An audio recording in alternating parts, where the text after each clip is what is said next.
Alors, on va essayer de donner quelques indications en ce qui concerne les exercices. Donc, exercice 1, quantité de matière. Calculer la quantité de sulfate de cuivre en mol dans une solution de 1,5 litre à 0,25 mol par litre. Eh bien, ici, c'est très simple. On n'a qu'à utiliser la relation qu'on a déjà vue, une application directe. C'est très simple. Donc, je rappelle que la concentration molaire égale à N sur V. La concentration molaire, son unité, c'est le mol par litre. N, son unité, c'est le mol. Et le volume, c'est en litres. Bon, je ne sais pas combien j'ai répété ça, mais il faut toujours répéter, hein. Il faut toujours répéter pour bien apprendre. Donc C égale à N sur V. Donc ici, pour trouver N, qui est la quantité de matière, il suffit juste de dire que N c'est C multiplié par V. Et vous avez tout. Vous avez tout. Donc ça pour l'exo 1. Pour l'exercice 2. Bon, avant de passer à l'exercice 2, j'ai une remarque. Normalement, vous avez une autre relation pour la quantité de matière qui est M sur grand M. Mais ici, on a affaire avec une concentration ici. Donc la relation qu'on doit utiliser, c'est cette relation qui est C égale à N sur V. D'accord? Donc ça dépend des données de l'exercice. Maintenant, exercice de concentration. Calculer la concentration exprimée en mol par litre d'une solution de volume V égale à 100 ml obtenue par dissolution d'une masse M égale 5,7 g de chlorure de fer 3 de formule FeCl3 solide. Donc ici, on nous demande de déterminer la concentration C. Donc la concentration molaire C et pas massique, molaire. La concentration molaire s'exprime en mol par litre, c'est-à-dire mol multiplié par L à la puissance moins 1. Je rappelle que mol par litre, c'est aussi mol multiplié par litre à la puissance moins 1. Donc C ici, c'est N sur V. Et j'ai ici N, puisque ici, comme vous pouvez le constater, j'ai petit m et grand M. Donc je vais exploiter les données que j'ai. Donc je remplace le N par M sur M. Ce N-là, c'est M sur grand M. Et V. Et là, je calcule, j'ai tout. J'ai tout. Donc faites l'application numérique. D'accord, c'est une application directe.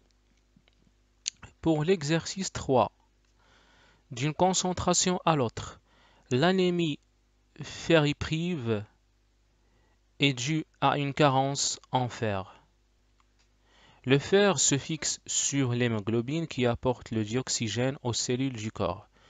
Pour une femme adulte, la valeur de la concentration de référence est de 138 g par litre.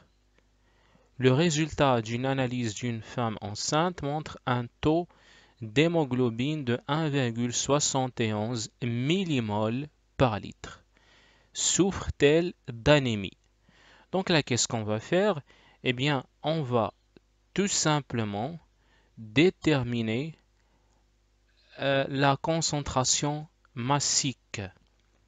Donc, je rappelle la relation entre concentration massique et concentration molaire. Ici, qu'est-ce que vous avez? Eh bien, ici, vous avez tout simplement la concentration molaire. D'accord? Donc, ça, c'est C. Et là, la valeur de référence qui est dit là, c'est la concentration massique. Donc, c'est indice M. M un petit peu en bas. Donc, ici, je rappelle que C qui est égal à N sur V, qui est égal, le N lui-même, c'est petit m sur grand M. Et n'oubliez pas ce V. Et là apparaît ce M sur grand V qui n'est autre que la concentration massique. Donc cela implique que C c'est la concentration massique sur grand M. Ce qui implique que si je veux la concentration massique, ce n'est autre que C multiplié par M. Désolé, j'ai tout donné. Réfléchissez un peu et faites l'application numérique et répondez si elle souffre d'anémie ou non. Je ne vais tout de même pas vous donner la réponse directe. Je vous ai donné tout maintenant. Tout. Maintenant, passons à l'exercice 4. Couleur d'une solution. Remarque, cet exercice est non noté, mais celui qui répond juste aura une note bonus. Je sais qu'on n'a pas fait encore ça en cours. C'est pour cette raison que celui qui répond aura une bonne note bonus. Un très grand bonus si vous répondez à cet exercice 4. D'accord, donc faites une recherche. Essayez de le faire. Si vous avez une réponse correcte, vous aurez une note bonus. Passons à l'exercice 5 qui est notion de concentration. Bon, la même chose. Ce sont des choses qu'on a déjà vues. L'éosine est une solution antiseptique. On la trouve sous forme d'unidose de 2 ml à 2%, soit une concentration de 20 g par litre. 1. La masse molaire de l'éosine est de 694 g par mol. On déduit la concentration en quantité de matière de la solution. Aïe aïe aïe, on a tout. On vient de voir la relation entre la concentration massique et la concentration molaire. Donc si je veux la concentration massique, je n'ai qu'à prendre la concentration molaire et je multiplie par grand M. Donc vous avez ici Cm égale Cm. C indice M égale grand Cm. Donc c'est une façon de la prendre. D'ailleurs, l'unité de Cm, ce sont des grammes par litre. L'unité de C, ce sont des moles par litre. L'unité de grand M, ce sont des grammes par mol. Donc en gros, ce qu'il se produit, c'est que le mol par litre va se multiplier par le gramme par mol. Le mol va disparaître avec le mol pour ne donner que le gramme sur litre. Donc effectivement, cette relation est vraie. Donc c'est l'une des façons de voir si nos relations sont correctes ou non. Donc, vous avez tout. Pour répondre à la question 1, utilisez Cm égale C grand M. Pour 2, calculez la quantité de matière d'éosine contenue dans une unidose. Là, désolé, je ne vais pas vous donner qu'est-ce qu'on doit utiliser. Réfléchissez parce qu'on a déjà vu ça. D'accord? Je dis bien qu'on veut la quantité de matière N. La quantité de matière N. Donc ici, pour 1, utilisez Cm pour donner C. Donc cela implique que C égale à Cm sur grand M. Et vous avez tout. D'accord? Alors, exercice 6, bonus écologique. Pour bénéficier d'un bonus écologique, un véhicule doit émettre moins de 4,55 fois 10 à la puissance 1 mol de CO2 au 100 km. Un véhicule moyen rejette 6,05 fois 10 à la puissance 3 litres de CO2 au 100 km. 1. Calculer la quantité de CO2 émise par ce véhicule. Donc, quand on dit la quantité de CO2, on veut dire par là la quantité de matière de CO2. Bon, on a déjà vu une relation, donc j'espère que vous avez déjà vu la vidéo sur le volume molaire. Donc on a dit que si on veut, si vous avez par exemple un certain gaz, d'accord, dans un certain récipient, par exemple, à l'intérieur d'une enceinte par exemple, si vous avez un certain gaz à l'intérieur ici, d'accord, du CO2 par exemple, ou de l'oxygène, ou du dihydrogène, etc. Donc si vous avez un certain gaz, eh bien si vous voulez la quantité de matière, ben, il suffit juste de faire V, le volume de ce gaz à l'intérieur là, divisé par le volume molaire. Ben, le volume molaire, il est connu. C'est une valeur qui est connue. Donc c'est une donnée.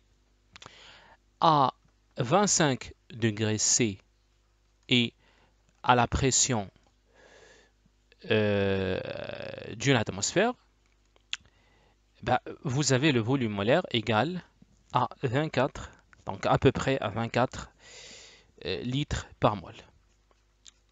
Donc ça, c'est une valeur à... Si vous avez ces conditions, eh bien, vous avez cette valeur. D'accord? Donc là, si je veux N, donc là, je vais répondre, pas de problème. Donc si je veux N, bah, je fais tout simplement le volume que j'ai, rejeté par ce véhicule, qui est 6,05 fois 10 à la puissance 3, divisé par le volume molaire, qui est 24. Bon, ici, j'ai le volume molaire en litres par mol et le volume, c'est en litres. Donc, pas besoin de changer d'unité, donc parce que le litre va disparaître avec le litre pour donner le mol. D'accord? Donc, je fais une simple application numérique. Je prends ma calculatrice et je fais 6,05 fois 10 à la puissance 3. Je divise par 24 et je trouve une quantité de matière qui est égale à 252,08 mol. C'est très simple, donc on a pu répondre à la première question. D'accord, d'accord. Alors pour la deuxième question, quand même, il faut la faire vous-même. C'est très simple, on déduire si ce véhicule bénéficie ou pas du bonus. Donc là, pour l'exercice 7. Pour l'exercice 7, il est dit de rappeler la formule reliant le volume V, le volume molaire Vm et la quantité de matière N. Donc ça à faire vous-même, parce qu'on a déjà vu la relation. Calculer la masse molaire du protoxyde d'azote. Il est dit d'abord que le protoxyde d'azote de formule brute N2O est un gaz utilisé en cuisine pour les siphons. Il est vendu en cartouche de 0,30 litres pour 15 bars de pression à 20 degrés Celsius. Donc ici, exprès, je ne vous ai pas donné une donnée pour poser des questions, pour réfléchir. Mais bon, quand même, je vais vous donner cette donnée. Donc, j'ai dit que ce volume molaire-là, par exemple, dans le cas de cet exercice, pourquoi c'est 24 litres par mol? Parce que là, vous avez la pression est de 5 bars, c'est-à-dire en atmosphère, et 25 degrés à peu près, ou 20 degrés, d'accord? Donc ici, par contre, j'ai 15 bars. Donc dans ce cas-là, le volume molaire dans ces conditions, c'est 1,62 litres par mol. Donc, d'accord? Donc pour le calcul de la masse molaire du protoxyde d'azote, utilisez, donc cherchez la valeur de la masse molaire de l'azote et la valeur de la masse molaire de l'oxygène et donnez la réponse. Donc pour l'azote, c'est 14. Pour l'azote, c'est 14 grammes par mol. Pour l'oxygène, c'est 16 grammes par mol. D'accord? Et puis 3, on déduire la masse de gaz dans la cartouche.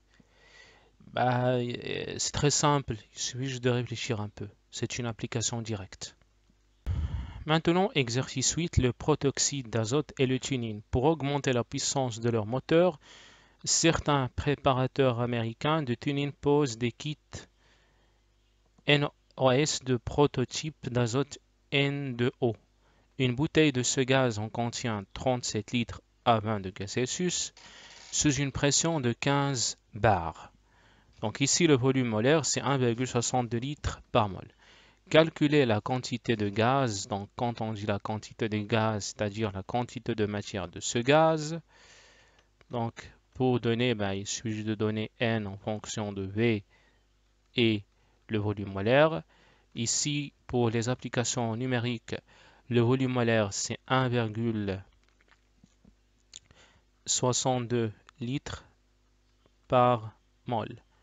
Pour 2, on déduire la masse de gaz dans la bouteille. Mais quand même, c'est très simple. Donc pour l'exercice 9, le protoxyde d'azote et la chirurgie. Le protoxyde d'azote N2O est un gaz utilisé en mélange comme anesthésiant. Il est stocké en bouteille de 442 litres à une température de 20 degrés Celsius et à une pression de 15 bars. Déterminez la masse de gaz dans la bouteille. Bon, je vais juste vous donner une phrase réflexion. On a tout vu. Donc pour l'exercice 10,